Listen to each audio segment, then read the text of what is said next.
할렐루야. 네, 오늘 수요밤 예배에 참석하신 우리 모든 성도님들을 주님의 이름으로 환영하고 축복합니다. 우리 성도님들께서 기도해 주신 덕분에 제가 원래 지난주에 좀 많이 아팠는데 지난 주 중에 다 아픈 게 사라졌고 약간 기침만 좀 남아있는 상태입니다. 그래도 함께 하나님의 말씀을 나누는 이 자리가 너무 그리웠는데 아픈 가운데 누워있으면서 제가 수요일과 목요일 거의 이틀 내내 누워있었는데 누워있으면서 그런 생각을 했습니다. 왜 이때쯤 갑자기 아프게 됐을까?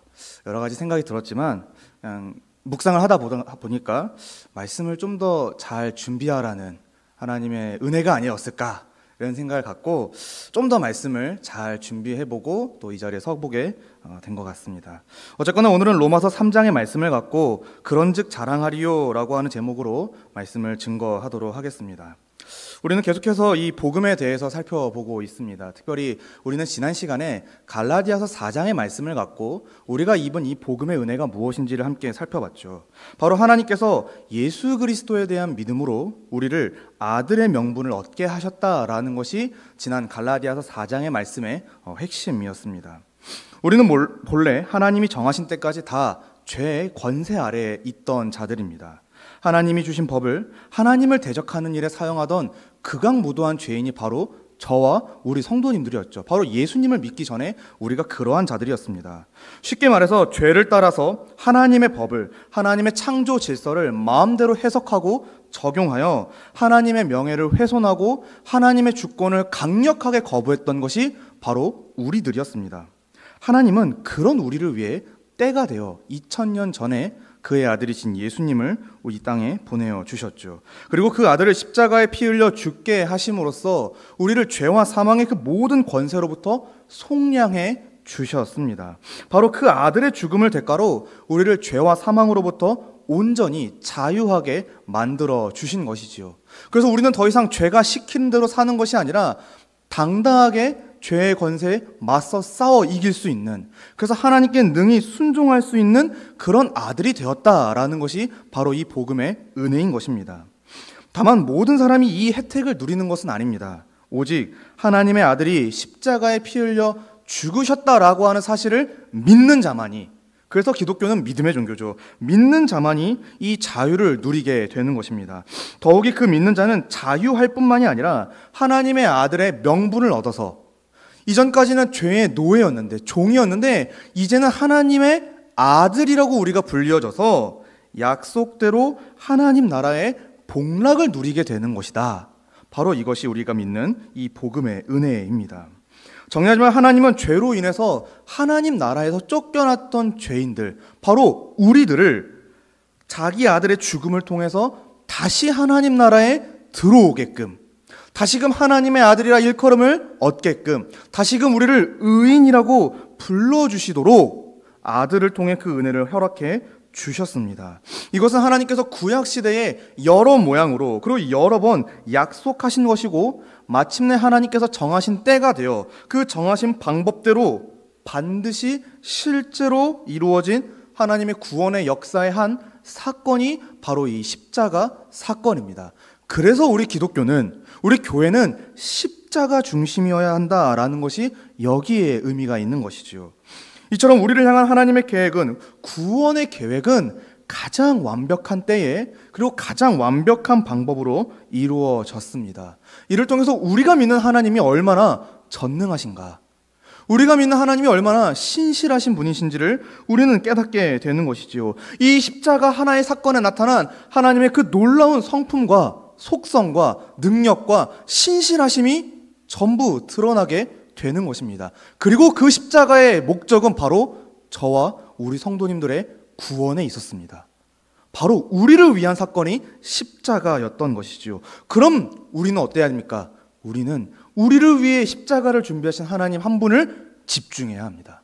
하나님께 우리의 모든 전인격적인 집중이 올려지고 바로 이 예배라고 하는 행동을 통해서, 예배라고 하는 우리의 특별한 행위를 통해서 하나님에 대한 그 믿음이 드러나게 되는 것입니다. 바로 이게 십자가의 은혜입니다.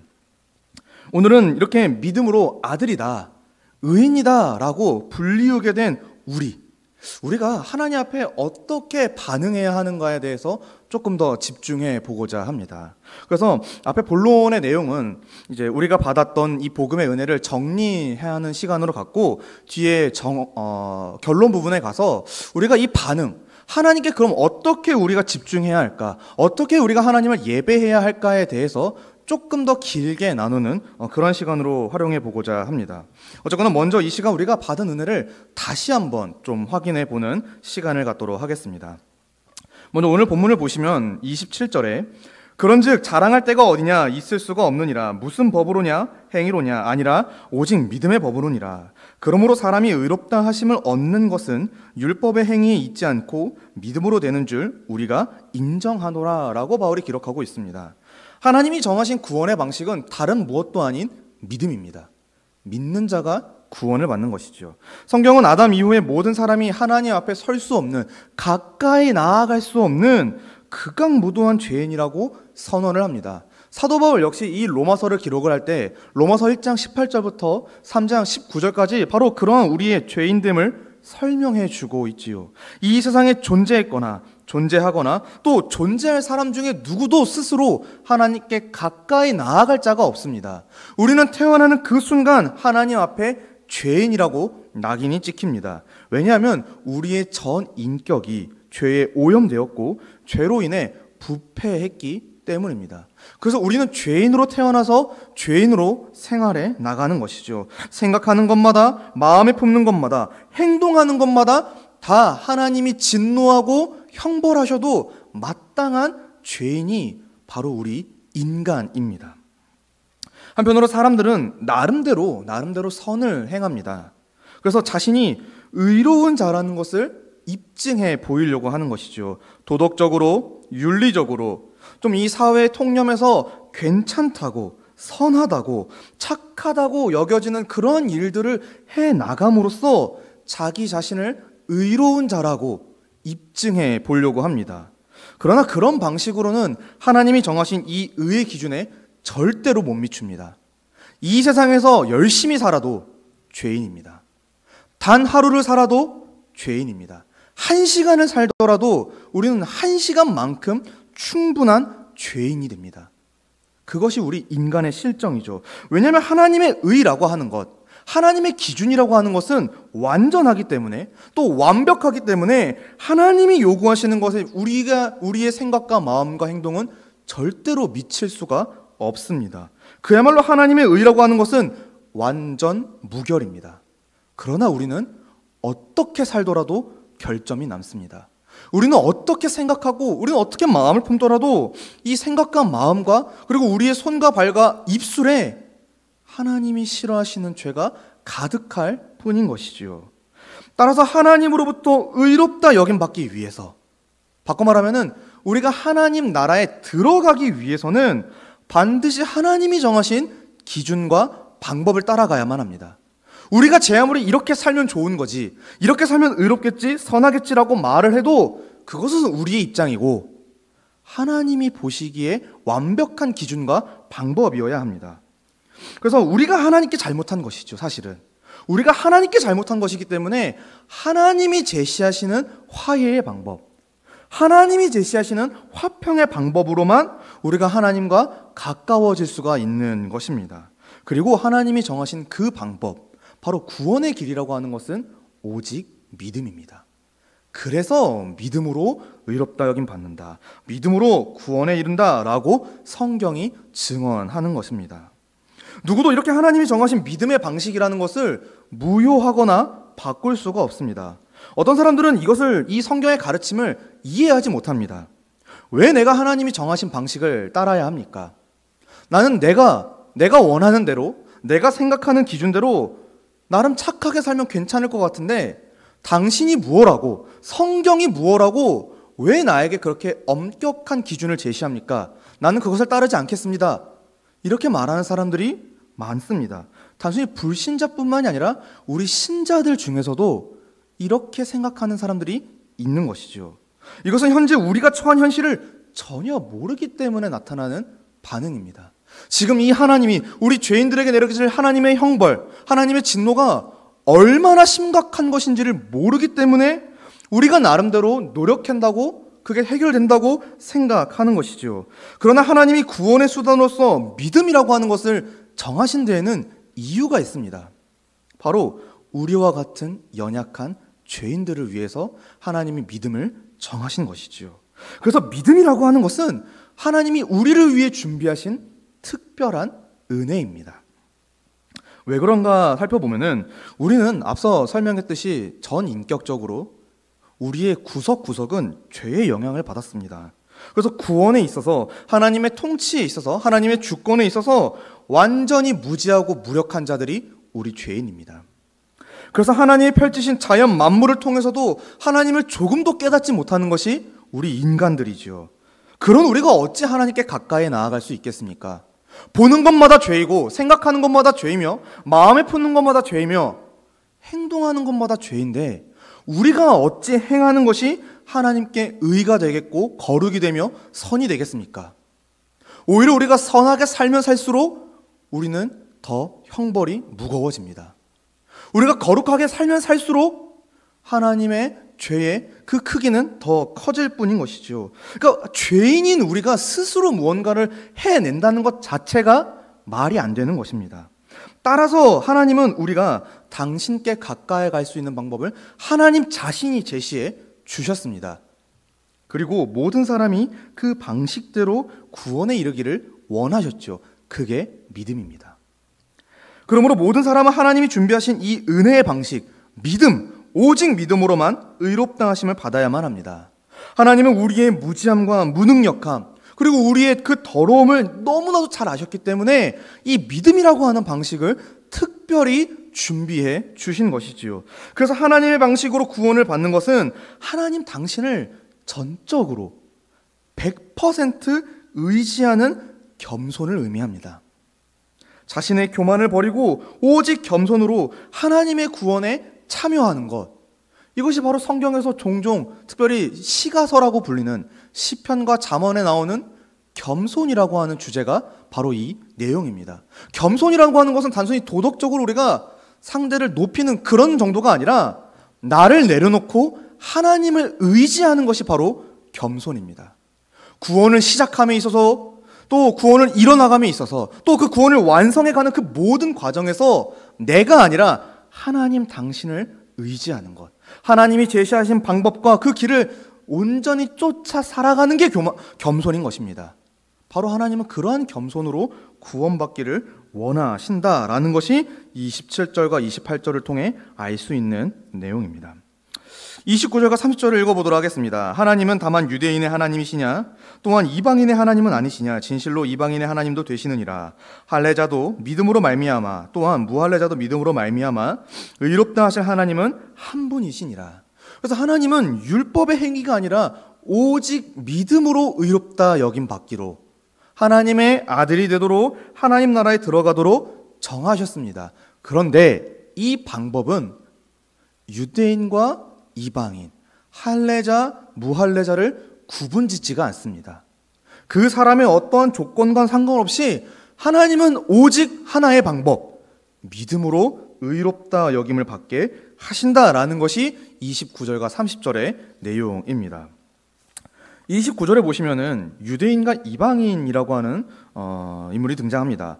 족속이죠. 유대인과 이방인은 성경에 등장하는 가장 대표적인 갈등 그룹입니다. 그들은 민족적으로나 문화적으로 그리고 종교적으로 서로를 경멸하고 혐오하고 그래서 도무지 섞일 수 없는 대표적인 두 그룹이 유대인과 이방인이죠. 그래서 그들은 서로에 대해서 이렇게 생각합니다. 쟤네는 절대 구원 못 받을 거야. 그러니까 유대인과 이방인은 서로를 그렇게 생각하는 것이죠. 근데 이 말은 조금만 돌려 생각하면은 이런 의미가 담겨져 있습니다. 자신들은 구원받기에 합당한 상태와 조건이야 라고 생각하는 것이죠. 나는 유대인이기 때문에 괜찮지만 쟤는 이방인이어서 안 될 거야. 나는 이방인인데 그래도 쟤네처럼 저렇게 살지 않으니까 쟤네는 글렀고 나는 구원받을 거야. 이렇게 생각하는 것이 유대인과 이방인의 생각이었죠. 그러나 성경은 유대인과 이방인 모두 하나님 앞에 설 수 없다고 선언을 합니다. 왜냐하면 그들은 각각 율법에 의해서 그리고 자연법에 의해서 하나님 앞에 죄인이라고 정죄받기 때문입니다. 유대인들은 명시된 율법을 온전히 지키지 못하기 때문에 죄인입니다. 이방인들은 그 마음에 새겨진 양심을 온전히 따르지 못하기 때문에 하나님의 정죄를 받게 됩니다. 그래서 로마서 3장 10절 말씀에 의인은 없나니 하나도 없으며 라고 바울이 기록을 하고 있습니다. 유대인이든 이방인이든 다 죄인입니다. 그럼 그들 모두 동일한 방식으로 구원을 받아야 합니다. 바로 믿음입니다. 따라서 하나님은 유대인과 이방인을 구분하지 않고 모두에게 특별한 은혜, 믿음의 법을 허락하셨습니다. 유대인이라고 해서 믿음을 주신 것도 아니고 이방인이라고 해서 믿음을 주신 것도 아니고 모두 다 죄인이기 때문에 구원에 있어서 전적으로 무능력하기 때문에 하나님이 유대인과 이방인 모두에게 믿음이라고 하는 구원의 방법을 제시하신 것이지요. 그래서 하나님은 모두 동일하게 믿음으로 구원받도록 해두신 것입니다. 그래서 우리와 같은 이방인들이 지금 믿음으로 구원을 받은 것이죠. 30절 말씀에는 할례자와 무할례자가 등장합니다. 할례라고 하는 것은 이제 창세기 17장에 처음 등장하는 것인데요. 아마 김태형 목사님을 통해서 우리가 함께 살펴봤던 내용인 것 같습니다. 하나님께서 아브라함에게 명령하신 것이 바로 이 할례입니다.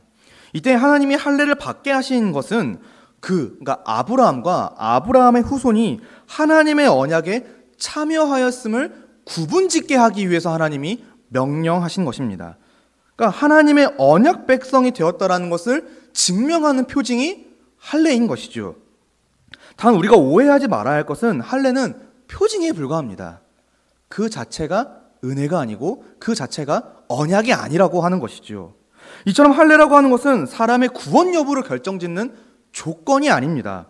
오히려 구원을 확인하고 확신하는 수단에 불과한 것이지요. 할례를 받아야 언약 백성이 되는 것이 아니라 하나님의 언약 백성이라고 일컬음을 얻은 자가 할례를 받는 것입니다. 이 순서를 우리는 헷갈리면 안 되죠. 그런데 할례자 혹은 무할례자 중에는 이러한 구원의 원리를 오해한 사람들이 있었습니다. 할례를 받았기 때문에 자신은 구원받았다고 생각하는 사람, 할례를 받지 않았기 때문에 자신은 괜찮다고 생각하는 사람, 이런 식으로 하나님의 구원을 오해한 사람들이 있었다라고 하는 것이죠. 동시에 그것으로 다른 이들을 판단하기까지 했습니다. 쟤는 할례를 받지 않았기 때문에, 쟤는 할례를 받았기 때문에, 이런 식으로 하나님의 구원을 함부로 생각하곤 했다라는 것이죠. 하지만 하나님은 할례의 여부와 상관없이 또 동일하게 모두에게 믿음의 법을 허락하셨습니다. 그가 할례를 받든지 받지 않든지, 혹은 그에 준하는 어떤 종교적 의식을 행했든지 행하지 않았든지 그것과 상관없이 우리의 구원은 믿음으로만 이루어진다라고 하는 동일한 원리를 모든 인류에게 제시해 주신 것입니다. 그래서 그저 믿음으로 언약에 참여하게 되는, 믿음으로 아브라함의 후손이 되는, 믿음으로 하나님 나라의 백성이 되는 것이 바로 성경이 우리에게 가르쳐주고 있는 은혜입니다. 그래서 우리는 모두 하나님에 의해 무조건적으로 받아들여졌다. 바로 그러한 하나님의 무조건적인 사랑을 우리가 생각해 볼 수가 있는 것입니다. 마지막으로 31절 말씀을 보시면은 그런즉 우리가 믿음으로 말미암아 율법을 파기하느냐 그럴 수 없느니라. 도리어 율법을 굳게 세우느니라. 하나님은 율법의 행위가 아닌 믿음으로 의를 얻게 하셨습니다. 하나님은 어떠한 조건이 아닌 믿음으로 의를 얻게 하셨습니다. 이제 마지막으로 하나님이 의를 얻게 하신 이 믿음이라고 하는 방식은 율법을 굳게 세우는 방식이다라는 것이 사도 바울의 설명입니다. 사람들은 종종 믿음과 율법의 관계를 오해합니다. 그래서 대표적인 오해가 두 가지가 있는데, 하나는 믿음의 반대말을 불신앙이라고 생각하는 것이고, 다른 하나는 율법 자체를 악한 것으로, 나쁜 것으로 생각하는 것입니다. 우선 믿음의 반대말은 불신앙이 아닙니다. 율법의 행위입니다. 이 둘 사이의 극명한 차이점이 뭐냐 했을 때 의를 얻는 방식에서 차이가 납니다. 즉 율법의 행위라고 하는 것은 하나님으로부터 인정받는 것을 내가 노력하는 게 율법의 행위입니다. 그런데 성경이 말하는 믿음이라고 하는 것은 그 의롭다 여김받는 인정을 내가 아니라 하나님께 의탁하여 받게 되는 것. 그래서 하나님이 정하신 방식 그대로 내가 의를 인정받는 것이 믿음입니다. 내가 시작하냐? 하나님이 시작해 주시냐? 내가 나로부터 이 의가 발산이 되냐? 아니면 하나님으로부터 그 의가 주어지게 되냐? 그래서 믿음의 반대말은 불신앙이 아니라 율법의 행위가 되는 것입니다. 그러다 보니까 우리가 이 율법의 행위가 그럼 나쁜 거니까 율법은 나쁜 거네요 라는 어떤 잘못된 오해를 하곤 합니다. 율법 자체를 나쁜 것으로 생각하는 것이지요. 그러나 실제로 율법은 악하거나 나쁜 것이 아닙니다. 율법은 하나님이 만드신 것이죠. 그리고 언약 백성들이 주야로 묵상하며 즐거이 순종하도록 하나님이 주신 것이기 때문에 율법 그 자체는 나쁜 것이 아닙니다. 하나님은 이 율법을 통해서 자신이 얼마나 거룩한 분인지, 그의 백성들이 얼마나 거룩해야 하는지를 알려주십니다. 그래서 백성들은 율법을 통해서 하나님을 아는 지식을 갖게 되는 것이지요. 문제는 백성들이 이 율법을 오해하여 그것으로 자신의 의를 이루려고 하는 것. 율법에 명시된 어떤 계명들을 다 지키는 것으로 하나님께 인정받을 수 있다고 자력으로 신앙을 이끌어가는 것, 그게 문제인 것입니다. 율법의 본래의 목적과 기능을 전혀 알지 못한 채 자신의 외적인 의로움을 드러내기 위한 수단으로 이 율법을 사용하는 율법의 행위 그 자체가 문제인 것이죠. 율법 자체는 선하고 거룩하고 의롭습니다. 그러나 그 율법을 사용하는 우리가 문제입니다. 이것이 바로 하나님이 금하시는 율법의 수단화, 곧 율법의 행위입니다. 따라서 우리가 경계해야 할 것이 있다면은 율법 자체가 아니라, 하나님의 말씀이 아니라, 하나님의 계명이 아니라 그 말씀을 어떻게 내가 순종하는 일로서, 어떻게 내가 행동하는 일로서 인정받아 보겠나라고 하는 그 교만이 문제입니다. 그러나 하나님이 정하신 믿음은 그러한 율법과 반대되지가 않는다라는 것이 31절의 내용인 것이지요. 오히려 이 믿음이라고 하는 것은 율법을 굳게 세웁니다. 하나님은 분명히 율법을 통해서 특별히 이 율법에 기록된 계명을 지키는 자를 의롭다고 여겨주십니다. 이것은 구약 성경에서 우리가 발견할 수 있는 큰 원리이지요. 그런데 믿는 자가 의롭다함을 받게 된다면은, 그러니까 믿음으로써 의롭다함을 받게 된다면은 율법은 아무런 소용이 없는 것이 되겠지요. 없는 것이 아닌가라는 생각이 들게 됩니다. 왜냐하면 우리는 믿기만 하면 되니까요. 그래서 율법이 우리 믿는 자들과는 전혀 상관이 없는 것처럼 여겨지게 되는데 성경은 그렇게 말하지 않습니다. 오히려 믿음이야말로 이 율법을 굳게 세우는 것이다 라고 말한 것이요. 왜냐하면 우리가 믿음으로 받게 되는 의, 우리가 믿음으로 인정받게 되는 그 의라고 하는 것은 우리 스스로가 지켜서 얻는 의가 아니라 전가받는 의이기 때문에 그렇습니다. 즉 내가 이루는 의가 아니라 누군가 대신 이루어낸 의를 우리의 것으로 전가받기 때문에 믿음이라고 하는 것은 율법을 파기하지도 또 폐하지도 않게 되는 것입니다. 본래 우리는 율법을 지킴으로 의를 인정받아야 합니다. 지켜야 합니다. 율법에 기록된 계명을 따라 행해야 하지요. 그러나 그것을 우리가 행할 수 없는 무능력한 죄인이기 때문에 하나님은 우리를 대신해서 율법의 요구에 모두 순종할 수 있는 한 인물을 역사 가운데 세워주셨습니다. 그가 바로 그의 아들 예수 그리스도이신 것이죠. 그래서 예수님께서는 우리를 대신해서 이 율법의 요구에 모두 순종해 주셨습니다. 공생의 가운데 하나님의 모든 계명을, 하나님의 모든 뜻을 다 순종하여 이뤄내셨고 심지어는 그 십자가에 달려 죽기까지 우리가 받아야 할 그 율법의 저주를 다 감당해 내셨습니다. 바로 예수 그리스도 한 사람이 우리가 감당했어야 할 그 모든 의로움의 조건을 충족시켜 주신 것이지요. 그리고 우리는 바로 믿음으로 그분이 이루어 놓으신 의를 전가받을 뿐인 것입니다.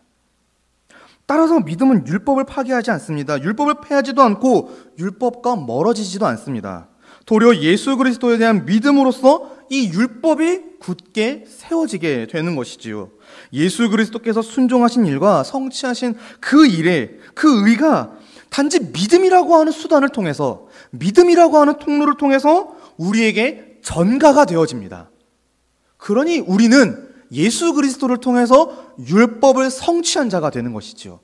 우리가 본래 직접 다 지켰어야 했는데 그것이 아니라 예수 그리스도께서 대신 지켜주신 것에 우리는 믿음이라는, 어떻게 말할까요? 숟가락을 얹게 되는 것입니다. 예수 그리스도 한 사람을 통해 우리는 이 율법에 참여하게 되는 것이죠. 그래서 우리에게는 율법의 요구가 모두 이루어진 바가 되기 때문에 믿음은 율법을 파기하지 않는다, 도리어 굳게 세운다라고 사도 바울이 설명을 하고 있는 것입니다. 더욱이 이제는 예수 그리스도와 함께 하나님의 율법을 즐거워하고 기뻐하는 자들, 누구보다도 이 세상에서 구별된 자들로서 하나님의 계명에 순종할 수 있는 자들, 그게 바로 성도입니다. 바로 우리가 그러한 자들이 되었다라고 하는 것이죠. 내용을 정리해 보면은 이렇게 됩니다. 하나님은 율법의 행위나 사람의 조건이 아니라 오직 믿음으로 온전한 의를 얻게 해 주셨습니다. 하나님은 우리가 율법의 요구를 모두 지킬 수 없는 줄을 아셨기 때문에 특별한 은혜, 믿음의 법을 허락해 주셨습니다. 바로 화목제물이신 예수 그리스도에 대한 믿음만으로 우리가 의롭다함을 얻도록 해 주신 것이지요. 그저 믿기만 하면 됩니다. 그리스도께서 우리의 형벌을 대신하여 십자가에 달려 죽으셨다라고 하는 그 큰 사실을 우리는 마음으로 진정 받아들이면은 원래 우리가 이루어야 할 그 의를 그저 공짜로 값없이 은혜로 주시겠다고 하는 것이 성경의 약속인 것입니다. 이를 위해서 우리는 어떠한 행위도 조건도 상태도 필요가 없습니다. 그저 믿음이 필요합니다. 예수 그리스도에 대한 믿음, 그 예수 그리스도를 보내주신 하나님의 전능하심과 신실하심에 대한 믿음, 그리고 오늘도 예수 그리스도를 믿는 자들에게 의를 적용시켜 주시는 성령 하나님에 대한 믿음, 바로 믿음만이 우리에게 필요한 것이지요. 그리고 그 믿음을 우리에게 은혜로 허락해 주십니다. 그렇다면 이제 사실 오늘 설교의 가장 하이라이트라고 할 수 있는 부분입니다. 그럼 우린 어떻게 이 사실 앞에 반응해야 하겠습니까? 우리가 은혜로, 믿음으로 그 구원에 참여하는 거 알겠습니다. 그럼 그 은혜를 입은 우리는 도대체 어떻게 살아가야 합니까? 어떻게 하나님께 집중하며 하나님의 은혜를 주목하며 하나님께 예배드리는 삶이 가능합니까? 우리는 도대체 어떻게 행동해야 합니까? 했을 때 저는 감히 이 본문을 통해 이렇게 말하고 싶습니다. 우리는 오직 믿음으로 의를 얻게 하신 한 분 하나님을 가장 크게 자랑해야 한다라고 하는 것입니다. 바로 하나님을 자랑하는 삶이야말로, 하나님을 영화롭게 하고 하나님을 영원토록 즐거워하는 그 삶이야말로 우리가 바로 이 은혜에 대한 합당한 반응이 되는 것이지요. 저는 이 합당한 반응을 세 가지 정도로 성도님들께 말씀드리고자 합니다. 첫 번째로, 하나님은 우리를 은혜로 의를 얻게 하셨습니다. 그러니 우리는 의무가 아닌 감사의 반응으로서 신앙생활을 해야 합니다. 종종 우리는 잘못된 의무감으로 신앙생활을 합니다. 내가 명색이 직분자인데, 내가 교회를 이만큼 오래 다녔으니까, 이렇게 하지면 주변인들에게 눈치가 보여서, 이런 식으로 우리는 오해를 갖고 예배를 드리고 이 신앙생활을 할 때가 많다라고 하는 것입니다. 동시에 신앙생활 중 어떤 일을 우리가 열심히 행하는 것으로서 하늘로부터 혹은 땅으로부터 어떤 합당한 대우와 보상을 바라기까지도 합니다. 안타깝지만 이건 종교생활입니다. 심지어 어떤 사람들은 자신의 믿음마저도 구원을 위한 공로라고 또 그렇게 인정받고자 합니다. 내가 믿었으니까 구원받는 게 당연하지요. 그러니까 믿음이라고 하는 것을 은혜의 어떤 선물로 보는 것이 아니라 내 행위로 보는 것입니다. 내가 믿는다라고 하는 행위. 근데 과연 그렇습니까? 과연 내가 믿었기 때문에 내가 구원받는 게 당연한 것입니까? 성경은 에베소서 2장 8절과 9절 말씀처럼 구원을 위한 이 믿음이 하나님의 선물이라고 분명히 말을 합니다. 하나님의 은혜의 선물이고 일방적으로 주어진 하나님의 호의이지요. 그래서 우리의 구원은 처음부터 끝까지 하나님 한 분에 이루어진 그러한 주권적인 사역입니다. 여기에 우리가 참여하는 것은 아무것도 없습니다. 단지 하나님이 우리에게 믿음을 주셔서 그 믿음으로 우리가 구원에 참여할 수 있는 은혜를 주신 것이지, 우리의 구원은 처음부터 끝까지 하나님 한 분에 의해서 이루어지게 되었습니다. 따라서 우리는 이러한 하나님의 일방적이고 주권적인 호의에 반응해야 합니다. 반드시 반응해야 합니다. 은혜를 입은 자는 그 은혜에 반응해야 합니다. 말도 안 되는 하나님의 호의를 입었기 때문에 우리는 우리의 평생에 걸쳐서, 아니 영원 무궁토록 하나님께 반응을 해야 합니다. 바로 오직 하나님 한 분만을 바라고 기뻐하며 그분이 행하신 모든 일을 우리는 감사히 여기는 것이지요. 지금 이 순간에도 우리가 예배를 드리고 하나님 아버지를 부르며 기도하고 찬양하고 예배하며 말씀을 듣고 또 이 예배 자리가 끝나고 우리가 앞으로 남은 일주일의 삶을 살아갈 때 그 발걸음조차도 하나님이 호흡하게 하시는 그 모든 것, 그것을 우리는 감사히 여기며 살아가야 합니다. 모든 영광을 하나님께 돌리는 것, 이것이 바로 우리의 신앙의 모습이 되어야 하는 것이지요. 현재 우리 성도님들은 어떻습니까? 우리가 받은 구원을 어떻게 생각하고 있습니까? 정말 은혜라는 생각이 있습니까? 정말 우리가 받은 이 구원이 은혜다라고 하는데 우리가 정말 깊이 묵상하고 있냐라는 말입니다. 혹은 우리는 신앙생활을 어떤 의무감으로 하고 있지 않습니까? 혹은 이 신앙생활 가운데 인정받으려고 하는 욕심은 없습니까? 과연 우리는 매주 혹은 매번 드려지는 이 예배의 자리를 정말 주체할 수 없는 기쁨으로 참여하고 있습니까? 우리는 다시 한번 이 진리를 또 이 교훈을 생각해 보아야 할 것입니다. 두 번째로, 하나님은 우리의 조건과 상관없이 오직 믿음으로 의를 얻게 하셨으므로 우리는 이 믿음에 머물러야 합니다. 이 믿음에서 탈선하지 말아야 하는 것이지요. 계속해서 강조했듯이 하나님이 정하신 구원의 수단과 방법은 믿음뿐입니다. 누구도 전능하사 천지를 창조하신 하나님께서 정하신 이 믿음이라고 하는 법을, 원칙을, 원리를 무효하거나 폐할 수 없고, 혹은 하나님이 정하신 것 외에 다른 수단과 방법을 제시할 수 없습니다. 믿음으로 구원받는 겁니다. 그래서 종교개혁가들은 인간적인 수단과 방법으로서 구원을 주려고 하던, 구원받았다라고 감히 함부로 말하고 다니던 그 로마 교회에 대항하여 오직 믿음이라고 하는 슬로건을 외쳤던 것입니다. 우리가 구원받는 데에는 필요한 것은 믿음입니다. 안타깝게도 오늘날 교회와 성도 안에 이 믿음에 대한 생각들이 약해지고 있습니다. 정확히 말해서 성경이 말하는 믿음이 아니더라도 얼마든지 구원받을 수 있다라고 하는, 혹은 이미 구원받았다라고, 그래서 안도하게 만드는, 착각하게 만드는 악한 사상과 문화가 이 공동체 안에 조금씩 들어오고 있는 상황입니다. 대표적으로 종교다원주의 같은 것들이 있겠죠. 어쨌든 구원의 끝은 동일하므로, 목적은 동일하므로 어떤 방식으로든지 구원받는 건 상관이 없다라고 말하는 것입니다. 또한 발전된 과학기술과 제도 등으로 인해서 더는 하나님의 은혜가 불충분하게, 불필요하게 여겨지는 것, 물질 만능주의와 같은, 혹은 과학 만능주의와 같은 그러한 사상과 문화들이 이 교회 안에 들어오고 있습니다. 그래서 믿음으로부터 떠나게 만드는 것이지요. 따라서 교회는 이러한 악한 시도들로부터 믿음과 경건을 지키기 위해 진리에 머물러야 합니다. 하나님의 구원의 진리에 끝까지 머물러 있어야 합니다. 그리고 그 방법은, 우리의 믿음을 지키고 우리의 경건을 지키는 그 방법은 예나 지금이나 단 하나밖에 없습니다. 오직 말씀입니다. 오직 성경으로 우리가 머물러 있을 때, 오직 그 말씀을 귀하게 받고 그 말씀의 교훈을 따라 살아가고자 발버둥 칠 때 우리의 믿음과 경건이 지켜지게 되는 것이지요. 그래서 사도 바울은 그가 사랑하는 정말 아들과 같이 아꼈던 디모데에게 이렇게 편지하지 않았습니까? 디모데후서 3장 14절의 말씀처럼, 그러나 너는 배우고 확신한 일에 거하라. 사랑하는 성도 여러분, 배우고 거하는 일에 확신하셔야 합니다. 확신한 일에 거하셔야만 합니다. 늘 진리를 가까이 하는 것, 그게 바로 교회입니다.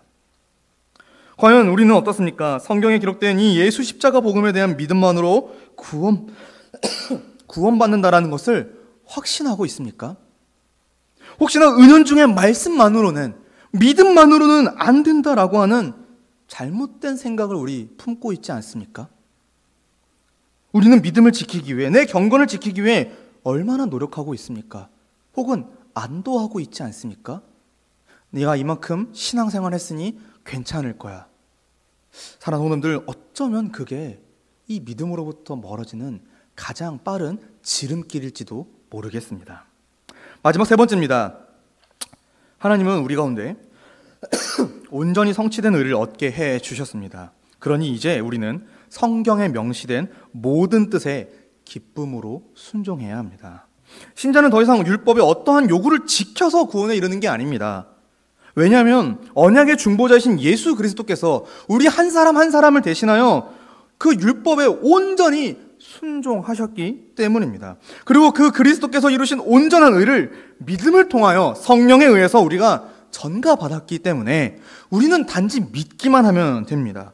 어떠한 형태로든지 율법을 준수해야 된다, 무언가를 해야 한다라고 강압하는 것은, 강조하는 것은 하나님의 구원에 적합하지가 않습니다. 그렇다고 해서 하나님의 계명이, 어떤 율법이 우리에게 더 이상 필요 없는 것은 아닙니다. 믿음이 율법을 결코 파괴하지 않는다고 보았습니다. 오히려 율법은 우리 성도들이, 우리 신자들이 주야로 묵상하고 항상 준수해야 할 하나님의 귀한 말씀이지요. 이게 무슨 말인가 하면은 그리스도 안에 있는 신자에게 있어서 이제 율법은 구원의 조건이 아니라 우리가 살아가야 할 새로운 삶의 윤리와 양식이 됩니다.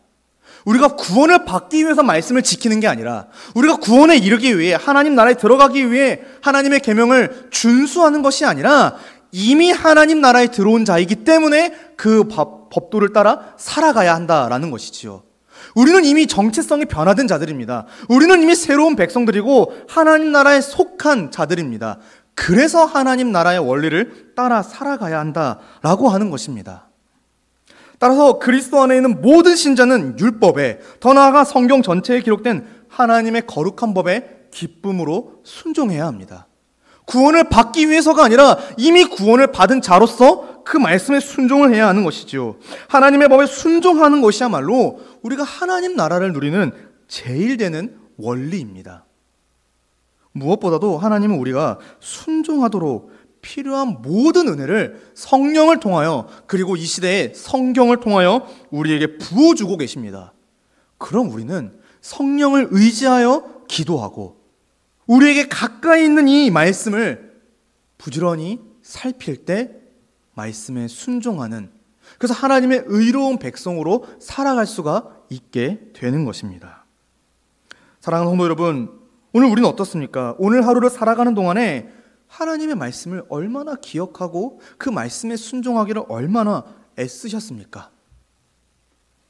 주일날 오전과 오후 우리 사랑하는 목사님들을 통하여 선포되어진 그 말씀을 얼마나 기억하고 또 그 말씀에 얼마나 순종하기 위해 애쓰셨습니까? 얼마나 기도하며, 얼마나 말씀을 가까이 하며, 얼마나 그 진리를 귀히 여겼냐 하는 말입니다. 또 우리가 순종해야 할 하나님의 법은 어디에 있습니까? 성경에 있죠. 그럼 우리는 이 성경을 얼마나 가까이 생활하고 있습니까? 정말 이 말씀이 내 삶에 제일 되는 규칙이 되고 있습니까? 정말 우리는 이 성경 말씀 없이 단 하루를 시작할 수가 없다라는 경건한 고백을 매주 매일 하고 있습니까? 하나님의 법을, 그 말씀을 즐거이 순종하는 모습으로서 주변에서 그리스도인이라고 입증을, 증명을 받고 있습니까?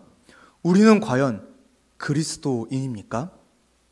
우리는 이 믿음으로 구원받은 사실에 대해서, 또 그 구원받은 자로서 살아가는 삶에 대해서 한번 진지하게 생각해 보아야 할 것입니다. 매번 듣는 아주 어떤 반복적이고 지겨운 그런 성경의 말씀이 아니라 오늘 하루를 또한 가능하게 하는 하나님의 구원의 진리입니다. 사랑하는 성도 여러분, 이 말씀 앞에 순종하시기를 바랍니다. 이 구원의 원리를 매일매일 곱씹으시기를 바랍니다. 이 구원의 진리에 담겨있는 그 무한한 하나님의 사랑을 정말 즐거워하시기를 바랍니다. 그래서 정말 주체할 수 없는 이 복음의 감격, 이 복음이 우리에게 주는 기쁨, 그리고 완전함, 이것이 우리 동산교회에 가득하여 진리를 수호하고 영혼을 구원하는 일에 가장 앞장서는, 그래서 하나님이 가장 귀하게 여기시고 정말 사랑이 넘치는 그러한 교회가 되기를 예수님의 이름으로 간절히 축복합니다. 기도하겠습니다. 하나님 아버지, 오늘 우리에게 하나님이 허락하신 구원의 진리를 다시 한번 확인할 수 있는 기회를 주셔서 감사합니다. 흔히 그리고 자주 듣던 말씀이지만 이 시간을 빌어 하나님의 구원이 얼마나 위대한지, 우리가 얻은 구원이 얼마나 은혜로운지를 깨닫고 마음에 새겨봅니다. 살아가는 동안에 구원의 은혜에 대한 감격이 메마르지 않도록 도와주시고 헛되고 무익한 가르침에 현혹되지 않도록 도와주시며 차고 넘치는 풍성한 기쁨으로 진리를 수호하고 영혼을 구원하는 교회와 성도가 되게 하옵소서. 예수님의 이름으로 기도합니다. 아멘.